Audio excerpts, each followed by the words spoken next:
What's up, guys? This is the Organic Guy, and welcome to Organic Adventures, where we are about starting conversations that will hopefully help you understand what organic is all about. So today we are one-on-one with Mr. Njoroge of KIOF, that is Kenya Institute of Organic Farming. They're basically really the pioneers of organic agriculture in the country and also in East Africa. So it's about empowering people with knowledge so that they can go and practice what organic is all about. So in this particular conversation, we are going to have a sit down, a one-on-one with Mr. Njoroge, and try to give us a perspective, a clear perspective of how the organic sector has grown from the early 80s up until where we are. So it's a conversation that you must really look forward to.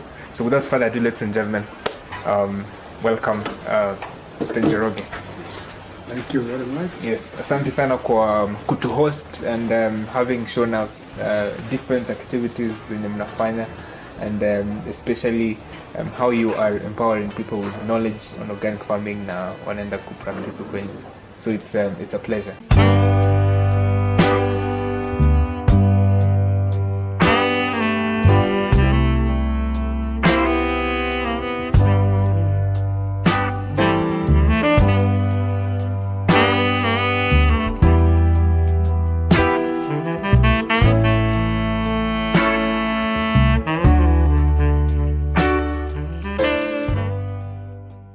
Organic beauty, organic dressing, organic people, organic is the way to go.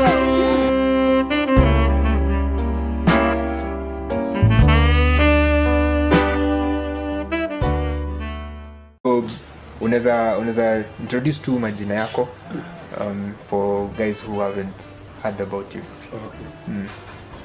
Okay. My name is John Njoroge.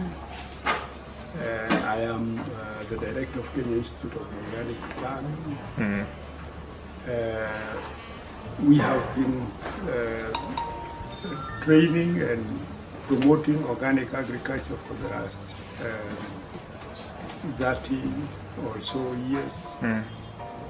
I came across it myself after spending 1 year in England, where I learned about natural farming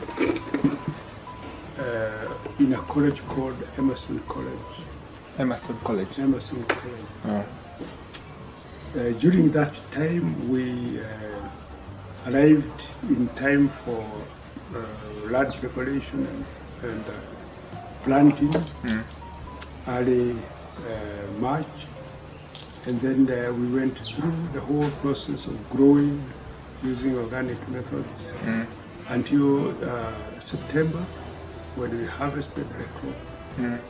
And then after that, we went on a tour. I was involved in a tour through the Netherlands, Germany, Belgium, and then back to England for me to board my plane and come back to Kenya. Okay. That was in 1984. 1984. When I came back, I was eager to introduce to Kenyans what I had learned for the 1 year. I used to work with an organization called narrates Formation. It was a Catholic Jesuit priest project which were helping people to study agriculture at home on a correspondence basis. So some of the groups we were training under narrates Formation, I thought these were a good group to get them started on organic farming. Okay. And I had the good luck of a project that was in Nakuru, where they were offering calves, havers, to farmers who had lost their animals after the 1984 drought, which was a big drought which affected even Ethiopia. It had come to be,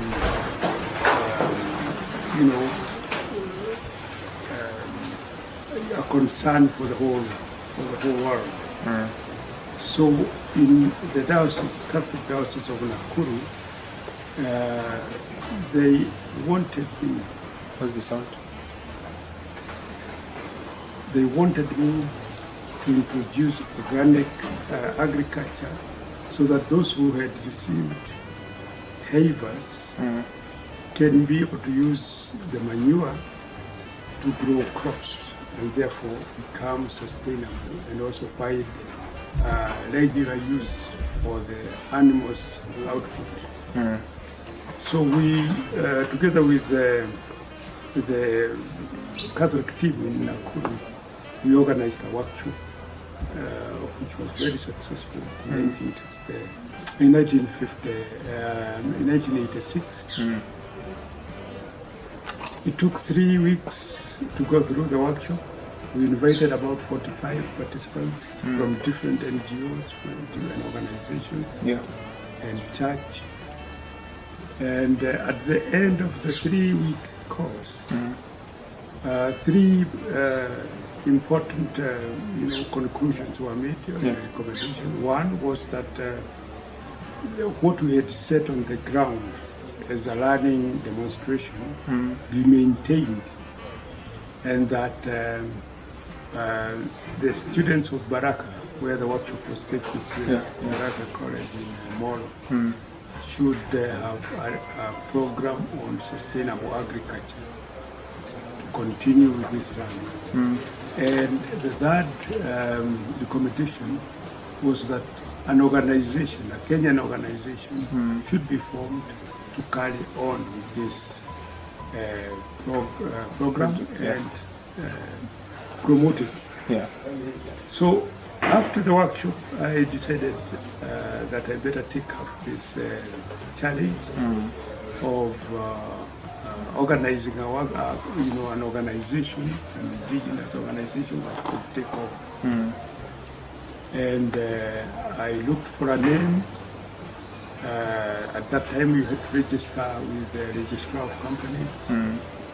And the name Kenya Institute of Organic Farming was accepted. And in April in August 1986, at the end of the workshop, this name was registered as a company without shares, working on non-profit making basis. So from there, I went back to my organization, Inades, to say that I would like to be released so that I can promote organic agriculture with this. The first team that we involved were the participants of that workshop. And we met with them several times.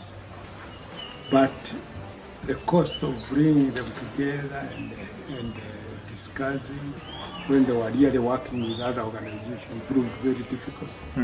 So we did not go very far. I followed up on the introduction of organic agriculture in form of sustainable agriculture at Baraka, and that actually has gone on even up to today. As far as Kenya Institute of Organic Farming was concerned, we had 3 trustees whom we registered as the ones in charge of the organization. And from there, we decided to be going out to practice organic agriculture on one of the trustees' gardens. I was the one who was more equipped with knowledge on the organic agriculture, so I would be the one to do that. And we did that for about 6 months. After that, the teachers in England who were from Amazon College, they requested for what you call a time off to come and help ground the organic agriculture in Kenya. So they came to me, they were my host. We were with them we were supposed to come for a year, but we actually stayed with them for the next 3 years. During that time, we were supported by the Catholic diocese, both in Nairobi and Nakuru. Yeah. And we would go to every church on Sundays, ask if it is possible to talk to the congregation. After the church ended, then we would ask them whether they would like to hear about organic farming. And most people were positive about it. Yeah. So then those who accepted, we would organize for a day when you would meet. Yeah. So that helped us to start small groups based on the church, on the attendance of the church. And when we met with them together now with the two lecturers from England. One was a Canadian, the other one was a Dutchman. Yeah. And then myself. We would practically make compost with the group, practically do some techniques of digging, practically do some pest control issues. Yeah. And that excited them quite a lot. And we would be invited by the next, and the next, and the next, and the next. Our funds ran out. And then one day we were visited by a group of sisters from New York. Yeah. They said, we have heard about what you are doing, and we would be happy to see your groups on the ground. So we took them to one of the churches where we have a very active group. They were very excited, and the group was very happy. Yeah. When we were taking them back to the hotel, they said, if you would like some seed money, we would be happy to support you. Yeah. That group of sisters from New York assisted us for the next 3 years. They bought us a vehicle to be able to move from one group to another. Okay. And they also gave us funds to be able to employ extension workers on the ground. Yeah. We ended up with close to 60 different employees on the ground. Because wherever we had a group, then we would ask one of them to come up for a job to become the extension worker from that area. Yeah. And we would then pay on a regular basis, for the person to extend the information to other groups. And depending on the industrial skills of the person, we would also create a lot of other groups. At the end of the month, when they were coming for their salaries, we organized that they come 3 days before, so that we update on their information, train them something more, and then they would use this new knowledge now to again continue their groups. And the program was very successful. So it created a lot of areas for training. And we started having quite a lot of groups actually coming and saying, please come and train us. Please come and train us. The Minister of Agriculture, that was when we had this district focus for development, district focus for development. I started seeing that we were bringing knowledge which the Minister of Agriculture was not promoting. Because what was happening is the agricultural staff would come in as learners. And they would not introduce themselves. Because they always said the government does not allow us to promote organic farming. So in that case, we don't want to be seen as if we were part of this. Okay, so the government at that time wasn't supporting Organic agriculture. organic agriculture. No. Oh. So In fact, at one time it was thought that this is a church activity. okay. You know, because often we used to go through the church. So in that case, then what happened was that in some districts, they said, if you are coming to tell people about going back to composting and working with manures instead of chemicals, don't come to this district. Okay. I think at least in two districts we were barred from taking this knowledge there. Wow. So that is what happened. Also the agrochemical companies also heard about us, and they started saying that we are spoiling their activities on the Market. ground in their market. Yeah. And I remember one time we were invited. I was invited at KBC to the Kenya Broadcasting Corporation to give information. And when I arrived there was side by side with me, a European person who was from the agrochemical. Yeah. And when we were given the opportunity to talk, we started by attacking me. You people are the ones who are spoiling the agriculture in this country. They're telling people not to use chemicals and fertilizers which are there, and you're telling them to go back to their manures and so forth. Yeah. So, but after that, then the government actually responded by having a program on the safe use of agrochemicals, which was rolled out by the Ministry of Agriculture. How to wear gloves and masking, protective clothing and gum and gum boots and gloves and and so forth. So. That program went on mainly because of what the farmers had learned from us, that chemicals are really dangerous. So from there, then the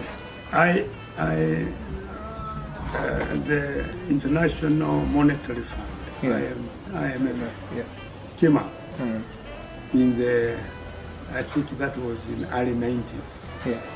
Early 90s. And they started saying that third world countries should really take care of themselves. Instead of giving free education, free hospital, free what, they should actually ask the recipients to pay a certain amount. Yeah. And in Kenya, we remember it introduced fees into the universities. Yes. At that time, we were started by only 6,000 for university education. And the hospitals also, you had to pay something, and quite a few other things you had to pay. Yeah. And that created a lot of reaction by the university students and so forth. And the international funding community responded by saying we are cutting off all the aid, even to international NGOs and other NGOs who would like to cut off all the aid. Yeah. So I had to ask the runners, the farmers who are running, what are we going to do? Because now we have about 60 extension workers we are paying. Yeah. What are we going to do? And they came up, they said, let every group send a student, one of their young people who have left school, come and learn, and then because he's one of us, he will be teaching us. Yeah. And that is how we started a school. Wow. the initial group of 13 students came from the groups we have trained, sent by the group themselves, so that when the International Monetary Fund stops the donation, they will have their own people to train, to follow them and train them. Yeah. So after the first group of trainees at KIOF now, so we had to set up now a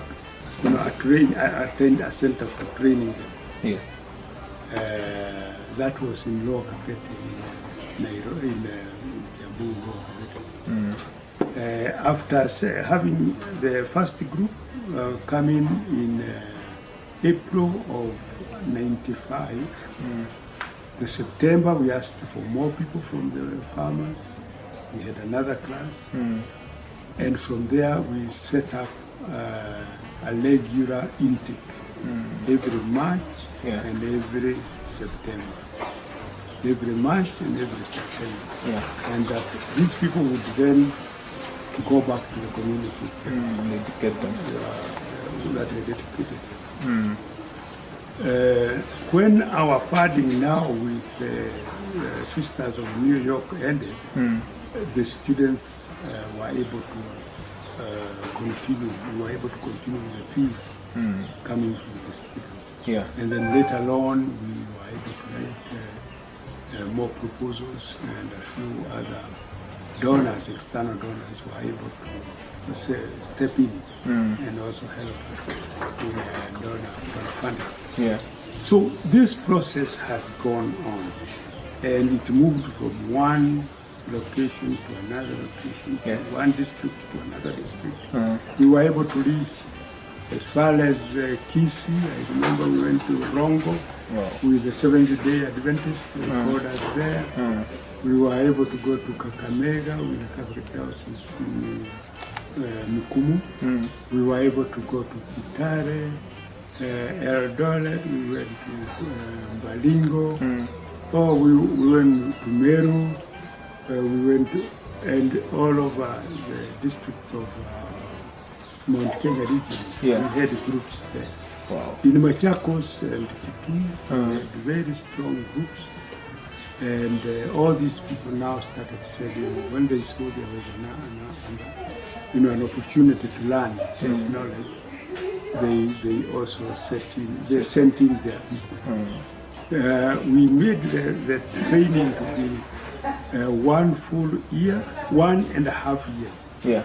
1 year of learning and half year of practicals at the group that had sent me. So the process went very well. Okay. Then as we continued, of course, funding became very slow and so forth. The university, particularly JKOT, became interested in this learning. Yeah. And when we moved to Juja now, they actually sent someone, the Faculty of Agriculture dean, to come and inquire if they could be involved in the teaching of organic farming. If we could have a curriculum that we would work together. And in the year 2002, almost the whole year, we formulated a curriculum for the university, the JKOT University.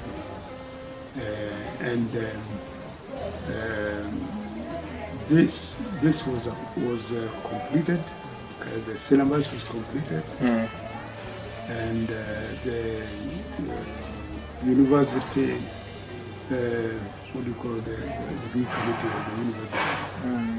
The council. The university council of JKOT approved it. And at that time, the VC was Mr. Micheka. At the end of 2002, a new president was elected. Yeah. And one of the things that the new president did was to promote Micheka and he moved him to a different responsibility. Yeah. And a new officer was put in JPAC. Yes. And at that time, we had not got our go-ahead to start the curriculum that we had worked on. So the new officer who was put in was rejected by the teachers, by the staff, and lecturers and students of JQuat, and it caused a lot of chaos, and so forth. That delayed the curriculum, launching, and in the year 2004, we decided to go it by ourselves. So we were able to launch a diploma course using the curriculum that we had already developed together. And so at KIOF we set up our own certificate course and diploma course. Yeah. So those two are still running even today. Okay. And the training of farmers also has moved on. We moved now to the coast, Voi. We have done a lot. And then two most important NGOs actually took us very strongly. One was the Foster Parents Plan International. Their program in Meru and Embu, we were asked to facilitate the food security program. And therefore we went and introduced organic farming there with our own staff who we were paying to continue that. And that now the other organization was World Vision International. It came on board and it accepted that KIOF will render the services of food security program. And these ones took us all over the place because this World Vision International was doing a lot of projects. They took us to Voi, they took us to Machakos, they took us to Makueni, took us to even to Rukana. We did food security programs for them. Many places. And we worked with them for a long time. So that helped us to continue in our activities. All those things. So the one of the donors helped us to purchase this property at Juja. And to make the construction for classrooms and accommodation rooms also. Okay. And we were able to set up now the college in Juja. And since that time we have continued. We requested about marketing. And one organization from Holland accepted to fund an outdoor farmers market in Nairobi. Okay. We even went and identified where the location of the market would be. But as a last afterthought, they said, why can't we call all the people now who have heard about organic farming and get a 3-day or 4-day meeting in Nairobi and set the structures. So we had that advertisement in the nation, and we met at Isipe for 4 days. Under the auspices of ICIPE itself, the International Center for Physical Insect Biology and Ecology. And the conclusion of that workshop was not mainly to set up a market, but to set up a coordinating body for organic farming in Kenya. The name that was identified was Kenya Organic Agriculture Network. Yes. It was immediately put in place. It was housed by CIPE. Wow.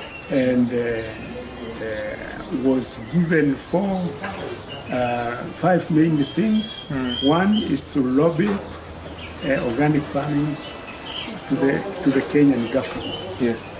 2, to accelerate the marketing process. 3, to set up standards adapted from the international e-commerce board. 5, to coordinate the training of organic agriculture. Those 4 issues were set up with each officer at KIOF being responsible for that. In all 4, the people to go and lead those came from KIOF. They were our staff members. Wow. For all 4 of them. And some of them are still there, very busy. And KIOF is now the coordinating body for organic agriculture in Kenya. It is still housed at Isipe, although I heard it moved this year or last year. This year. It moved to a new board, a new place. And initially I was elected as a board member, but after some time I was too busy. So that is one of the achievements I would say we have done. The second achievement was that. So that was in which year? That was in 2006. 2006. Okay. The other achievement was in 2011. When African Union, sitting in Mozambique, decided that all African governments should allocate, was it 13% of their budget into agriculture. And they should actually choose organic farming. Although they did not call it organic farming per se, they just called it ecological organic agriculture. So we had a formulating workshop here in Zika, and then after that, through African Union, funds were given by the Swiss government. Was it Swiss or Sinda, by Sinda government, to fund the project in 5 countries. Tanzania, Kenya, Nigeria, which other one? Ethiopia. Senegal. Ethiopia was not one. And Namibia. 5 countries, was for the whole. So each country from West Africa, and so forth. So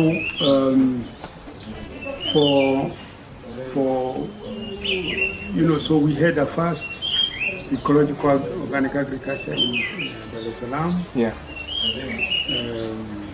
Later on, the project was started.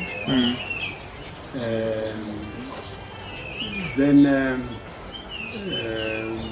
we had a second workshop in Zimbabwe. In Zimbabwe? No, in Zambia. In Zambia, actually the South African country, Zambia. Not Namibia. So the second one was in Lusaka. The third one was in Nigeria. In 2015. Now, instead of just, delegates bringing in people, the African Union decided to look into Africa, who are the people who have promoted organic agriculture most. So for Kenya, I was selected as the champion for organic agriculture in Africa. Wow. And last year I had to present a paper in Senegal, Dakar, and I think we were about 5 of us from different countries. So now in Africa? In Africa. Yeah. So that is the only other achievement I can put. Yeah. That I'm one of the Africa champion for organic agriculture. Wow. Congratulations. Thank you. Thank you. Yes. Yeah. So, we have just been moving from one stage to the other, and so forth. And that's what I do.